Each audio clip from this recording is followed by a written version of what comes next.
Este programa tem o apoio da Samsonite. Viajar é sonhar, é seguir o instinto, mudar de planos e descobrir novos lugares. Com a mala Proxys e a mochila Ecodiver da Samsonite, cada destino começa com elegância, durabilidade e termina com histórias para contar. Pronto para fazer as malas?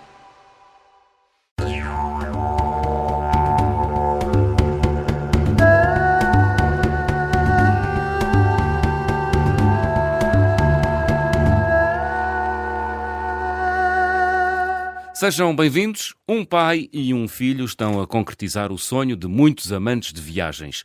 Estão a realizar uma volta ao mundo de moto e já concluíram 2 etapas de mais de 50 mil quilómetros. Portugal-Mongólia, cruzando a Europa, o Cáucaso e a Ásia Central. Portugal-África do Sul, pela costa oeste africana, das areias do Saara até à cidade do Cabo. Em breve irão percorrer as Américas, desde o Alasca até Ushuaia, a cidade do fim do mundo. Serguei e Kir, bem-vindos às Conversas do Fim do Mundo. Olá. Quem é o Serguei? Sou eu. É o pai. Eu sou o Kir. O Kir, que é o filho. São os dois ucraniano-russos portugueses, não é? Um cocktail molotov. Um verdadeiro cocktail molotov. Um cocktail molotov. Ucraniano, português, russo. Como é que é? Ucraniano, russo e português. Muito bem. Sérgio, vou começar por ti. Vamos aportuguesar o teu nome. És o Sérgio, que ir é impossível, não é? Sim. Não há tradução possível. É uma dificuldade. É uma dificuldade. KYR é o teu nome. Isso. Sérgio, nasceste na Sibéria, não foi? Nasceu na zona Sibéria. Na Sibéria, depois foste viver para a Crimeia, zona sul e depois da Ucrânia, e depois emigraste para emigrou Portugal. Estás em Portugal há quanto tempo? Já até 1999. 1999, há 26 anos. 26 anos. É uma vida. A vida passa. Depois o Kir veio para cá, não foi? Vim para cá em 2002. Muito bem, cresceste aqui. Cresci aqui, estudei E depois, aqui. há 2 anos, enganaste o teu pai, meteste-o a andar de moto e vamos dar uma volta ao mundo. Foi isso? Eu digo que foi ele que se enganou. Ah, é? Não, é bom engano. Foi um bom engano. Bom engano. Foi uma boa viagem. Bom engano. As duas que já fizeram, as 2 etapas, Sérgio. Já fizeram. Gostaste? Mongólia, gostou muito. Da- Gostou muito a acompanhar ideias de Uhum. filho, preparar e fazer. Fazer a viagem. Falta uma etapa. Falta uma. Fica para outro episódio. Neste vamos falar deste Portugal-Mongólia e Portugal-África do Sul. Vamos começar pelo princípio.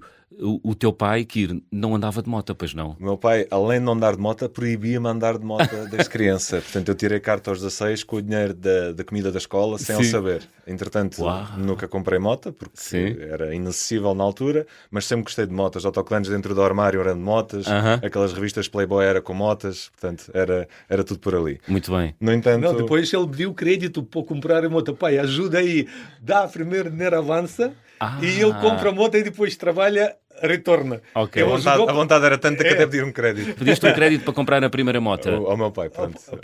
Pediste ao banco Ao pai. banco do pai, Ao exato. banco do Ao pai patrocínio. Muito bem, compraste moto e chegou ali a uma determinada altura, foi em 2019? Sim, 19. 19. O teu pai tinha 50 anos na altura e disseste Exatamente. temos que ir dar uma volta Eu ao vi que mundo. ele estava um bocado deprimido, sabe, de entrar naquela idade sem objetivos, filho crescido. Ai, a crise da meia-idade. Isso, senti. Sim. E acabei por ter o objetivo de fazer uma viagem grande, que fosse memorável. Eu acho que isto é genético, porque desde o avô que foi construir os caminhos siberianos de comboios mais a norte do mundo, o pai também aventurou-se a vir para Portugal, foi uma aventura na altura que foi. E eu acho que isto é genético. Portanto, há de certa já forma. aqui uma a linhagem, terceira geração de aventureiros viajantes. Parece, mas esteja é familiar. É familiar. familiar. Sim, muito bem. Então, convenceste o teu pai a tirar a carta aos 50 anos, meteste-lhe uma moto entre as Foi. pernas e aí vai. Foi logo. Muito bem, vamos falar desta viagem, desta primeira etapa, Portugal-Mongólia. Cruzaram a Europa toda, foi a primeira vossa grande viagem. Nunca tinham viajado juntos assim? Nunca Não. tínhamos viajado juntos. Lisboa era o máximo, Torres Vedras de Lisboa, 50 km. Vocês vivem em Torres Vedras, sim, não é? Sim. Foi assim a grande, máxima e a primeira saída ali até a sair da Europa, Turquia, foi assim um misto de emoções. Nesta etapa, não é? Nesta etapa. Estamos a falar- Portugal-Mongólia. sim. Portanto, até à Turquia é fácil, não é? Vai-se pela Europa Europa é fácil. fora, Sim, não é? sim. Se bem que tiveram ali um pequeno percalço, mais ou menos. Mais ou menos. Depende do tamanho do sapato. O Sérgio partiu o pé, não foi? Foi. Conta lá isso. Pronto, foi aconteceu na Albânia, Sim. caiu no off-road, pronto, passaram o rio, caiu no off-road, pronto, perna e braço. Partiste então o pé e o braço. Pé um braço, pulso caramba. e perna. E a perna. Então o que é que eu fazia? Ainda fez 3.000 quilómetros até sim? Salóniki, estive a fazer injeção de creme, pronto, e gelo, e fazer 3.000 quilómetros. Depois fomos ao Hospital Salóniki. Sim. E eles faziam rachixe. Não. Logo vai gesso para o braço, vai logo gesso para a perna. Tivemos um mês de férias dentro das férias da viagem para ir a Portugal recuperar. Okay. Deixamos Portanto, as motas pararam da Salónica na Grécia. Viemos cá o meu pai recuperar um mês e voltamos. Deixaram lá as motas? Deixaram lá as motas no concessionário. No Yama, no concessionário. No concessionário Yama. Uma grande ajuda na Salónica. São as vossas motas, não é? São. Isto para quem ouve e gosta de motas, são duas Yamas. De Yama Teneré, exatamente. 700. Okay. São as nossas fiéis companheiras. Muito bem. Nesta aventura. Então, pé partido, braço partido, vieram para Portugal um mês, repousar e continuaram a viagem. Dizias que a partir da Turquia é outro mundo, não é? Eu acho que aí começa a Ásia, não é? Sim. Eu acho que para uma viagem começar a ser interessante, pelo menos para nós, temos de sair da zona de conforto que é a Europa em muitas das situações. Portanto, tem que mudar a religião, tem que mudar a moeda, tem que mudar um bocadinho o estilo de vida que as pessoas vivem, e acho que só a partir da Turquia é que sentimos que realmente estamos na aventura. Até verdade. Lá foi o misto de emoções querer voltar, não é? Porque estamos longe de casa, será que gostamos disto? Será que isto vai correr bem? Mas depois Primeiros furos. Na Turquia? Geórgia. Na Geórgia. Saí da Geórgia. A sair da Geórgia tiveram o primeiro furo. 10.000 quilómetros primeiro. Furou as 4 rodas. Colocamos câmaras pesadas, heavy duties, mas com câmaras de ar pesadas, com aquecimento da autoestrada, furaram as 4. E caramba, tal era o calor. Ou então tal era a velocidade. Iam muito rápido ou não? Não, tentávamos, obviamente. Vocês são calminhos ou gostam de... Não, por acaso tentamos manter a velocidade. A velocidade. Sim. Muito bem. Tu dizias que a partir da Turquia é outro mundo. Provavelmente para o teu pai é mais confortável. Quer dizer, provavelmente para o teu pai e para ti, porque vocês falam os dois russos. Sim. Ou seja, Sérgio, a partir daquela região há mais falantes russos ou não? Também apanha alguém turcos, fala russo, fala inglês, pronto. Para vocês é mais confortável ou não? Sim, toda a zona ali da Geórgia, Arménia, tudo acaba em ão, fala russo, então foi bastante fácil. Mas foi mais o espanto cultural que a gente não esperava, de certa forma. Muito bem. O Sérgio, quando chegou à Arménia, teve um choque, não foi? Porquê? Com o quê? Bocadinho estradas, bocadinho... A União Soviética que... Ainda a União Soviética. Apanhei carros de altura União Soviética, ainda está a continuar a andar. Ou seja, sentiste-te... Sentiu, voltou para trás. No país, voltou para trás. Voltaste para trás. A vida voltou para trás. É muito parecido União Soviética. Até ano 90. Muito bem. Eram países que tu já conhecias, Sérgio? Não, nunca foi. Não. Conheço pessoal, porque cruzamos na Rússia e na Ucrânia. Nunca fui visitar nem Geórgia, nem Arménia, nem Cazaquistão, nem aqueles países, nada. Muito bem. Deixa-me aproveitar a tua presença também para explorar um bocadinho esse lado. Portanto, tu nasceste na Sibéria, foste viver para a Crimeia, sul da Ucrânia. Exato. Era normal naquele tempo as pessoas viajarem entre as repúblicas soviéticas? Dá para mudar a casa, dá para mudar a localidade e não tem problema nenhum. Era fácil? É fácil. Dentro da União Soviética é fácil mudar. Não gosto da Sibéria, já farto frio. Sim. Pode mudar para o calor, perto do Mar Negro, pronto, para praias, para zonas... Mas tu não conhecias as repúblicas soviéticas? Praticamente Sibéria, Zona Norte e Manada. Moscou visitou vezes, como pai ainda miúdo, visitou Moscou, porque está sempre faz cruzamento de comboios. Muda comboios. Vai Sibéria para Moscou, depois Moscou vai para o sul da Ucrânia. Ok. São 3 gerações de ferroviários. Não chegou a mim, mas foram 3. Fantástico. Foram a Moscovo nesta viagem também. Fomos. Já vamos falar sobre isso, sobre as diferenças que o Sérgio foi encontrar.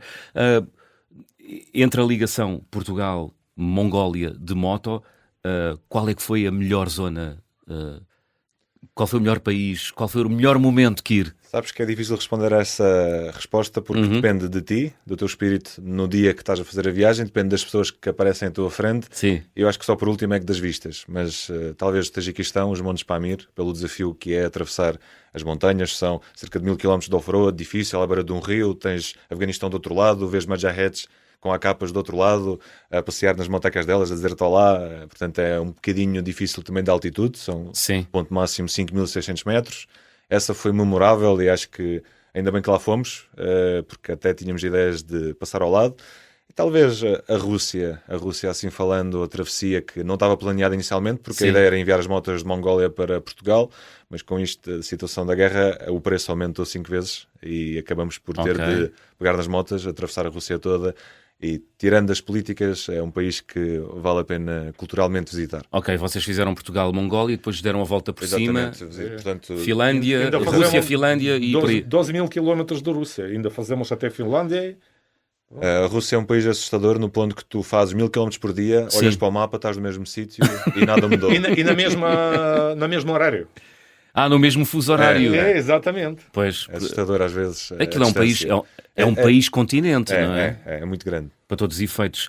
Abre Google e está, parece que fazemos já todo o dia andar e está no mesmo sítio. Até esperas que eu atualize porque parece que o ponto não saiu do sítio. Exato.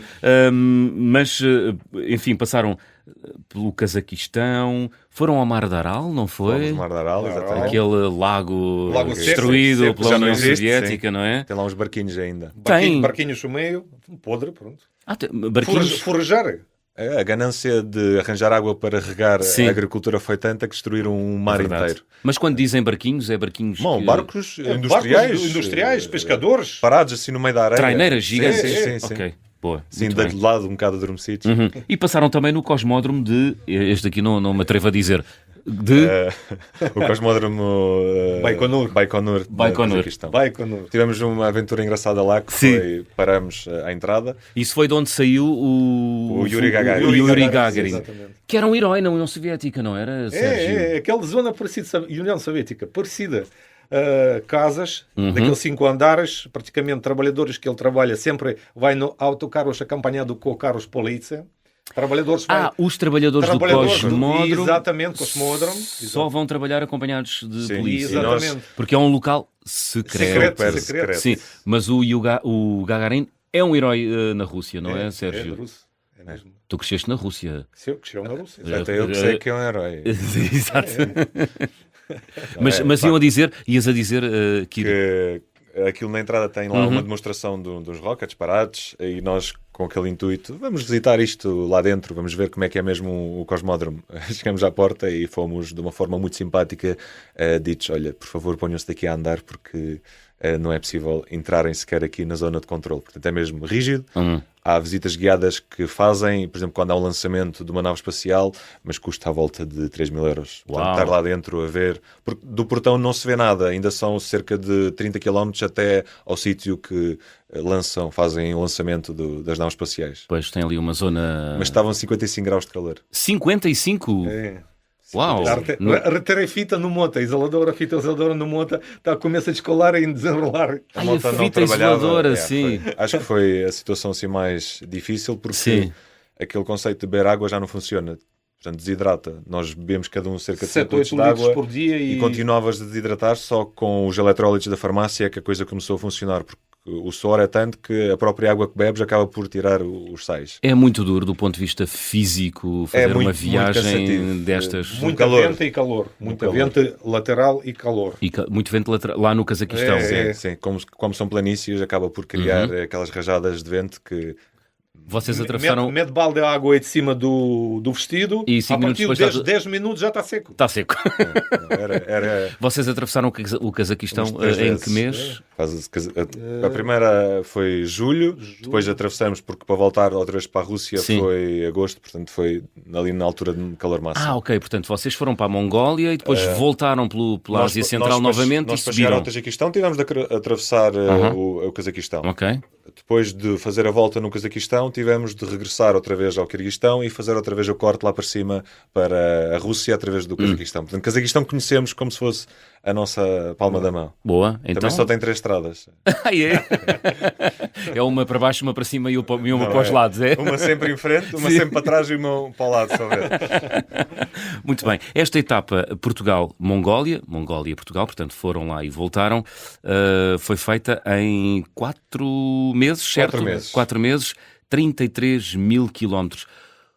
É muito difícil aguentar os dias, porque são muitas horas em cima da moto. Sérgio já revira os olhos, nem se quer lembrar. Não, custa fazer a primeira 1000 quilómetros. Depois já habitua-se e a moto parece-me faltar.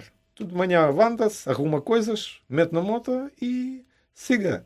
E assim... Praticamente a gente sempre tem coisas para chegar em destino, a gente marca pontos, interessa, chega e pronto. Acho que depende tudo de muita coisa. E a malta que possivelmente está a ouvir o podcast vai querer fazer uma viagem idêntica ou tirar algumas ideias.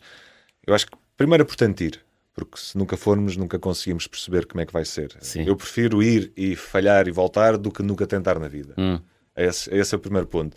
Segundo, as viagens longas têm sempre, mas quase sempre, alguma coisa que vai correr mal, seja cansaço, seja alguma doença que apanhamos pelo caminho, seja a fadiga acumulada, porque uma coisa é fazer uma viagem 10 dias, voltamos para casa cansados, descansamos no trabalho. Aqui, calor, quilómetros, às vezes o sítio que dormimos, a comida que comemos, acumula. Então... é difícil, mas se voltamos a casa e pensarmos como é que foi a viagem, nunca lembramos dos momentos maus. A verdade tiveram é muitos momentos maus. Merece a pena ir para estas emoções. Merece a pena. Merece a pena ir para... Emoções. Para as emoções. Qual era também a piada se fosse tudo tão fácil? É verdade. Se fosse tudo previsível? Por falar em emoções, chatearam-se muito? Sim. Às vezes desligar a comunicadores. Fizemos um grande erro na primeira etapa. Vamos explicar aos ouvintes. Cada um viajava na sua moto, capacete, intercomunicador. E tivemos um erro que não cometam. Não durmam na mesma tenda com a pessoa que seja o vosso pai. Namorada, acho que sim, mas pai, amigos, é a melhor tenda das paradas. Porquê? Precisava de espaço individual. Muito tempo Vocês juntos. São grandes. Os ouvintes não estão a ver, mas vocês são 2 homens arrões. Eu estou a sonhar. E ele mete coisas no ouvidos. Sim. A malta pergunta como é que a gente afastava os animais na viagem, em África ou na Sibéria. Era o meu pai, não era preciso afastar.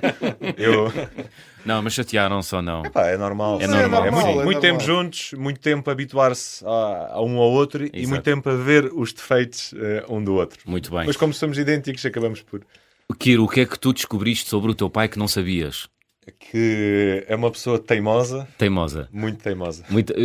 Sérgio, o que é que descobriste sobre do teu filho que não sabias? Este também é igual do meu. É igual, teimoso. É teimoso. Muito bem. Pronto, estamos a chegar ao fim da primeira parte das conversas do Fim do Mundo. Vamos abrir o álbum de viagem.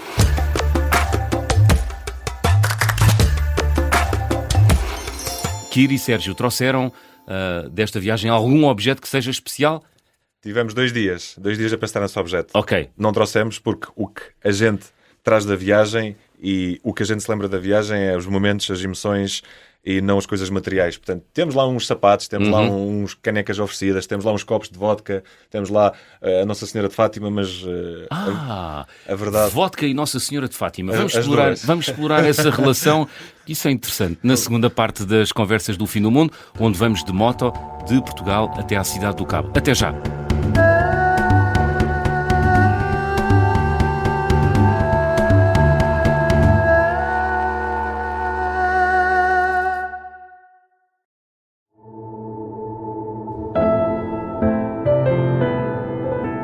O Zé faz 25. É um podcast de ficção para ouvir em 8 episódios. Uma coprodução Coyote Vadio e Observador, da autoria de David Neto e Manuel Pureza. Está a dizer-me então que sou suspeita? Não, nesta fase nós estamos a entrevistar todas as pessoas presentes na festa. Então eu fico à espera que o encontrem.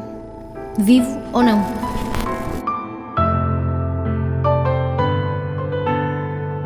Episódio 1. A Última Dança. Pode acompanhar todas as semanas no site do Observador, nas plataformas de podcast e no YouTube. Onde é que tu andas, Zé? Este podcast de ficção tem o apoio da Citroën.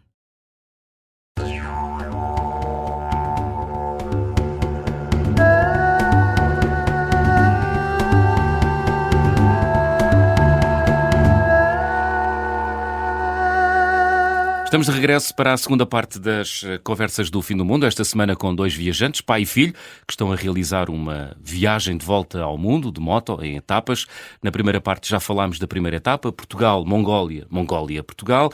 Nesta segunda parte vamos saber tudo sobre a etapa africana, mas antes eu gostava de perceber qual é a relação que existe entre uma Nossa Senhora de Fátima e copos de vodka. Kir, explica lá. Supostamente, se a gente antes de beber olhar para a Nossa Senhora de Fátima, o álcool não é tão invasivo. É benigno. Ou não é tão maléfico, é isso? Agora, falando... Vocês são pessoas crentes? Não. Muito pouco. Respeitamos. Sim. Tentamos ser respeitados, mas falando de álcool e de religião, sabem como é que nos Camarões os padres recebem-os? É com um copo de whisky. O Sérgio está a fazer o gesto de um padre dos Camarões a abrir. É com o polegar? Boa, então já têm toda uma técnica, não é? Técnica. Muito bem. Camarões é um dos países africanos que esteve no vosso roteiro da segunda parte da vossa viagem de volta ao mundo. Andar de moto em África é outro campeonato, não é? Sim. É totalmente diferente de ir até à Mongólia. Sérgio, Muitos animais, muita natureza, estradas assim, e muitas pessoas dormem mesmo na estrada, seca a roupa e muita sujo. A África é um continente... As pessoas vivem muito na rua. Não dá para perceber sem lá ir. Por mais que vejam filmes, por mais que leiam, só se percebe quando se está lá e começa-se a gostar quando se está lá. Porque eu, inclusive, era uma pessoa que achava que não ia gostar. Pronto, não era aquilo. Porque não há assim nenhuma atração especial até chegar a Angola que me faça querer ir lá. Mas o conjunto das coisas, das pessoas, da cultura, de alguns aspectos que atravessamos, fazem ser um lugar onde o tempo para. Eles dizem, vocês têm relógios, mas nós temos o tempo. Portanto, não há pressa em África, porque não há um objetivo de nervosismo, de atrasar algo. E isso, de certa forma, acho que nos mudou um pouco como pessoas, em modo de ligar o modo africano. Portanto, quando as coisas não estão a correr bem, liga-se o modo africano, senta-se e as coisas resolvem-se. Com muita calma, não é? Muita serenidade. Tiveram também alguns percalços ou não em África? Começou tudo pelos vistos. Sim, portanto, é difícil, não é? Nós recorremos ao objetivo de fazer... Ainda para mais porque vocês têm 3 nacionalidades, não é? Quer dizer, sim. Acho que não estou a dizer nenhum disparate, não é? Russo, ucraniano e português, eles olham o que é que estes tipos, estes dois querem fazer para a África. Não está fácil para russos, pois não, Sérgio? Ultimamente. Por acaso, em África o passaporte russo era tipo visto garantido. Era? Facilitava a vida? Talvez sim. Primeiro porque o russo a falar parece macumba e os africanos têm medo dos macumbas, a sério. Tivemos uma situação curiosa numa bomba de combustível onde queríamos atestar, mas estava um caminhão a pôr o combustível e não se pode. E eu fui simpático em francês, tentar dizer que, olha, podemos atestar. O senhor disse que não, mas quando eu comecei a falar com o meu pai em russo, assim, um pouco chateado, o senhor virou-se e disse, podem atestar e, por favor, parem com a macumba. Portanto, o russo funciona.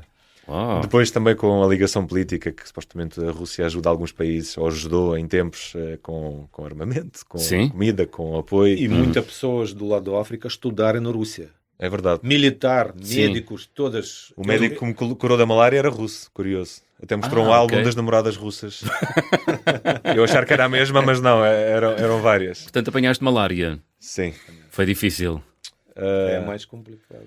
Uma pessoa que quando está na viagem é importante em África ter o mood de está tudo bem, descontraído, vai correr tudo bem, mas quando se apanha malária, nos primeiros 3 dias os prognósticos são positivos, porque estava preparado, tinha comprimidos, os Coartem, tinha a pica do dedo para diagnosticar se é mesmo malária, só que não funcionou com os comprimidos e tive de ir para um hospital ser tratado. Estiveste hospitalizado, foi? Sim. Tive seguro do viajante e foi ao hospital.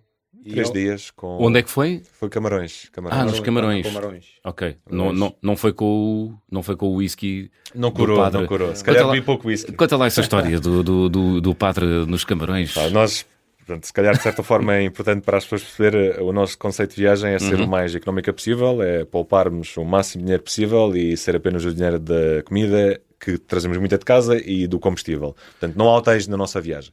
Se há é porque estamos muito mal, como o caso da malária, ou é porque está mesmo uma tempestade de não se poder estar na tenda. Mas em África nós dormimos na polícia, nas escolas, dormimos nos bombeiros, dormimos na parte militar. Portanto, não era na rua, houve dias que foi na selva, assim, mas tentávamos sempre uma segurança mínima que garantisse o dormirmos tranquilos. Até porque tinham as motas, não é? Sim, dormimos agarrados à mota, mas dormimos literalmente onde eu acho que nunca nenhum turista... Uma corrente agarrada ao tornozelo e à moto. Na selva, sim, Sérgio. a gente fazia assim, a gente largava 2 lenhas, ouvi grito animais, largava lenhas, largava fogo, trazer lenhas compridas para eles até arrebentar de manhã. Se de manhã apanhas cheiro, animal não vai para o teu lado. Uma forma de proteger o sítio. É para proteger o sítio onde está a acampar. A gente ouvi barulho, ouvi mexa natureza, só eles não vão para o lado de cheirar lenha queimada. Exatamente. Isto é uma experiência, a gente isso é um truque de cowboy. É um truque, exatamente. Mas o curioso era de manhã, quando acordávamos e tínhamos a aldeia toda local a olhar para nós, mas a olhar a meio metro, sabes? Não dá um espaço pessoal. Quase em cima de ti. Mas acordaram várias vezes assim, foi? Como? Exatamente. Abre a tenda, tem 2 com machadas assim. Imagina miúdos, 6 anos com o machado na mão. E a tua primeira ideia às vezes é achar que ele te vai fazer mão, mas na verdade não. Ele estava ali de passagem com o pai e parou para te ver. E sempre houve interação com os locais e foi curioso.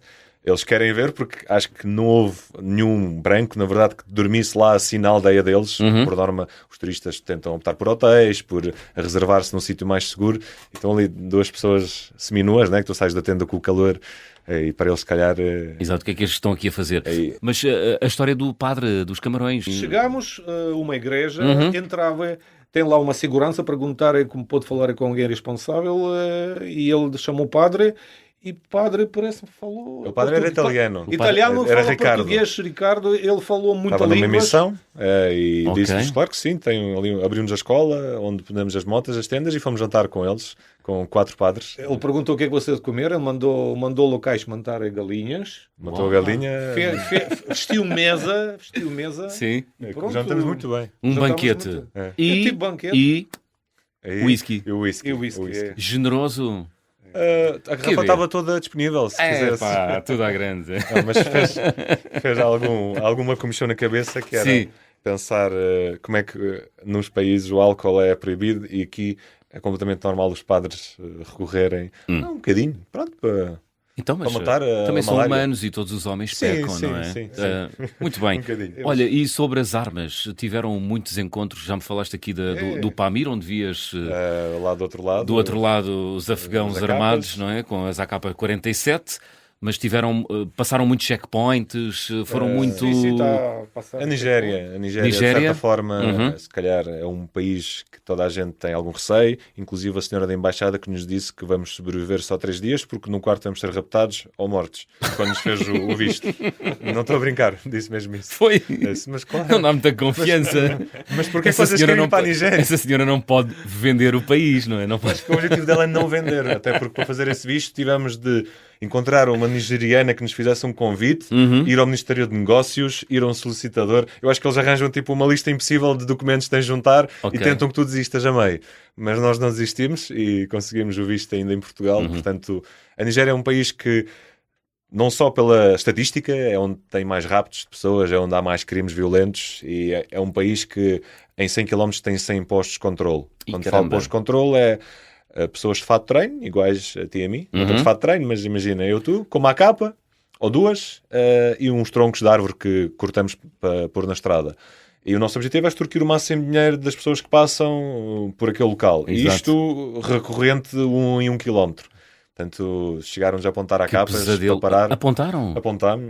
Paramos tranquilos, mas a pessoa decidiu puxar o coladre e apontar-nos à capa. E caramba, logo assim? Logo assim à entrada, eu disse tipo, calma. Depois lá chegou o chefe dele e disse tipo, olha, o que é que estás a fazer? Tipo, baixa lá isso. Portanto, a Nigéria foi, de certa forma, tensa, mas depois arranjamos o truque de... Às vezes é preciso nestes países adaptar-nos ao contexto e fizemos uma buzina de polícia nas motas em Portugal ainda. Ok. E 4 piscas ligadas sempre. E pronto, acabávamos por chegar ao posto de controle em velocidade e apitar e ligar a sirene. Enganava-os por 1 minuto a achar que éramos... polícias ou... Vêm aí os coronéis. Faziam contingência, pronto. Continência. Ele primeiro abre, cancela e depois pensa, olha, já passou 2 minutos. Fazia assim, faz assim. Com a mão e pronto. Passava. Vocês tiveram treino militar? Sérgio. Eu tive a tropa. Ainda na União Soviética. União Soviética. Quanto tempo é que era a tropa na União Soviética? 2 anos. 2 anos. E eu fui naqueles cosmodromos Base secreta. Bases secretas do tipo do Baikonur, Plisetsk, daqueles... Uma base de lançamento. Portanto, cumpriste serviço militar. Exatamente. Em Maquinista bases... do comboio militar. Que proibiu-lhe 10 anos a sair da União Soviética. Ou seja, durante 10 anos tu não podias sair da União Soviética. Não consigo tratar o passaporte de fronteira de nenhuma maneira, nem conhecimento, nem dinheiro. Ele só olha para o bilhete militar, Sim. olha o número de deslocações e está a dizer, olha, não vais ganhar nada. Então E agora neste caso... então já passaram os 10 anos, podes contar tudo. Conta tudo. Ele não conta. Não conta. Não conta lá em casa. Não. Um bocadinho. Conta. Neste tempo casou, nasceu o filho, pronto, família, Passaram os 10 anos. Vieste para Portugal, agora podes contar tudo. O microfone é teu. Vamos embora, conta tudo. Pronto, estes locais onde que eu passar a tropa, no Google está preto, não consigo abrir. Pois, exato. Mesmo, é aqueles polígonos. Foste lá agora na primeira etapa? O único Baikonur. Sim, o cosmódromo de Baikonur. O Plesetsk Plesetsk é mais norte, para Arhangelsk, zona Arhangelsk, de cima do São Petersburgo. Ok. Onde que fica a Noite Brancos. As Noites Brancas de São Petersburgo. Muito bem. Olha, nós na primeira parte eu tinha dito que queria ouvir a tua opinião sobre a Moscovo que tu foste encontrar nesta primeira etapa da viagem de volta ao mundo. É uma viagem, é uma cidade muito diferente daquela que tu conheceste quando eras criança, quando o teu pai te levou lá, Sérgio. É muito diferente porque naquela altura tem muita estrangeiros de todo o mundo e na Praça Vermelha pessoas cruzarem. Eu lembro quando estava miúdo a receber uma caneta xerográfica. Uma caneta, sim. Caneta e pastilhas. Acabou pastilhas com pedaços pequeninos e depois continuo a chorar a embalagem. Eu lembro esta altura. Então, foi um americano no Praça Vermelha. Na Praça Vermelha. 7 anitos com o pai. Eles entregou uma xerográfica automática, naquela altura não existe. Sim. E... Stretmint. Não, havia Spearmint, exatamente. Uau. E eu lembro daquele cheiro até hoje. Caramba. Foi 78, mais ou menos. Uau. E agora já é, como a Rússia está fechada, tem pouco, mais ou menos só chineses. Praticamente é pouco fora da Rússia, praticamente. Há muitos turistas chineses, não há do resto não há do de mundo. Outros. E a gente nesta altura pensar ir à Praça Moscou, só depois eu vi, é muito complicado, muitas interrupções para deixar a moto, pode ficar preso com motas porque estacionas mal, e a gente deixou. Nós fomos em 2002, 2022. 22, sim. Foi na altura que começou o conflito. Depois vocês partiram de Portugal em março, sendo que a guerra já começou a 24 de fevereiro. Sim. E, na verdade, ir a Moscovo com matrícula europeia podia criar, de alguma forma, a razão para nos interceptarem. Pois. Até porque a gente tentar diminuir este risco. Pois, mesmo que vocês tenham nacionalidade russa... fala russo e... Tivemos problemas. Podiam ser alvo de outras interpretações e quiseram fugir disso. Tivemos problemas no fronteira Mongólia para a Rússia. Ele ficou preso 2 horas com o KGB no gabinete porque ele ainda não há idade militar. Eles já estão com ver os blancos, já não é... porque tu podias correr o risco de ser recrutado. Exato. Sim. Ou então, se dissesse algo de errado, ou tivesse aqui algo de errado no telemóvel, podia ser suficiente para primeiro cumprir uma pena de 15 dias e depois iam inventar algo mais. Para te levarem para a frente de batalha. Posso dizer que foi mais estressante do que agora falar aqui na rádio. Pois, para ser imagino. Interrogado com um agente que faz perguntas diretas e muito erradas, sensíveis. Foste sujeito a um inquérito para ver se havia alguma interrogatório, para ver se há alguma contradição no teu discurso. Sabe que os interrogatórios do FSB, da FBI, são idênticos, que é fazer uma pergunta e passado um tempo fazê-la de outra forma para ver se não pensas. Porque se pensares é porque estás a fazer contas. Por exemplo, imagina, que idade é que tens? E depois, a seguir, em que ano é que nasceste? Estás a perceber? Isso. Quando não dizes a verdade, demoras tempo, porque não estás habituado. Então ali eram perguntas desse género e pronto, passou bem. Olha, teve as 2 horas cabelos mais brancos. Ele lá fora não consigo fazer nada. Ele levado para o gabinete, ficou fechado e eu estou a andar a beira do monte, o que é que fazer? Sentiste na União Soviética? Senti a União Soviética mesmo União Soviética. Não mudou ou mudou muito? Pouco. Pessoal é muito boa. As pessoas são boas. Ajuda muito. Praticamente aqui no Portugal, todos passam, cumprimenta e passa. Lá, se tu para no moto, logo aparece pessoas que precisavam de ajuda, ajudou muito a motoclubes rússias. Só para ver, a Rússia é um paraíso de viajante de moto. Quando isto acabar, quando este conflito acabar, eu acho que a Rússia é o paraíso de motard, porque em cada cidade há um motoclube onde dão-vos cama, comida, jantar, dormida, tudo o que quiserem. Assistência na moto, e nós viajamos a Rússia como se estivéssemos quase em casa, assim, sempre um sítio que nos esperava. Mas vocês chefe do motoclube também falam a língua. Mas havia alemães lá na altura, havia estrangeiros a viajar, a dormir lá, portanto é uma coisa acessível a todos. Ias a dizer, Sérgio? Uma chefe do motoclube fala com o outro chefe na próxima cidade e depois confirma se chegamos à noite. Está a ligar uma pessoa desconhecida a dizer vocês estão a chegar, está tudo bem. Uau. É esse ponto. É grande ajuda, é uma segurança atravessar a Rússia. Sentimos. O Estado russo ainda é o que era, não é? Inclusive um rapaz, o João, que foi viajar à Rússia no ano seguinte, ele teve o apoio todo dos motoclubes e fez tudo e adorou a Rússia, quer voltar lá novamente. Portanto, boa, pronto, ainda bem. Publicidade. Vamos dar um passinho atrás. Portugal, Cidade do Cabo. Sérgio, então morreste na praia. O que é que aconteceu, homem? Voltaste a cair. Caiu na Namíbia, pronto. Aconteceu já, um bocadinho cansativo, caiu na areia.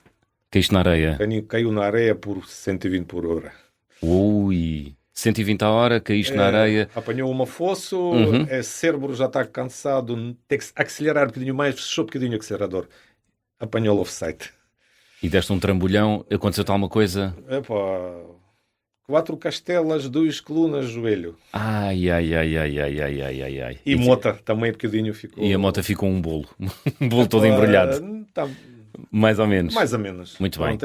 Mota é mota. Interessa é corpo. Tu tiveste de regressar, não foi? Fui lá ao hospital uma semana, Walvis Bay. E depois estive a regressar atrás do seguro acidente e depois estive a embalar a moto no Walvis Bay e mandar a moto para Portugal. Ele não teve, tive eu. E tu, não é? Mas tu chegaste à Cidade do Cabo, não foi? Cheguei, sim senhora, enviei a moto do meu pai do Walvis Bay e segui, completei a viagem até ao fim. Muito bem. Cape Town. E agora, Américas, não é? E agora Américas. Quando é que é? Gostávamos que fosse este ano. Sim. Estamos aqui a fazer os máximos, mas como dependemos um pouco da EMA de Portugal, um pouco do apoio para esta última etapa que já é mais complexa em termos de planeamento, infraestrutura, gastos. Então estamos aqui a fazer os melhores para ver se fazemos este ano para isto ficar arrumado.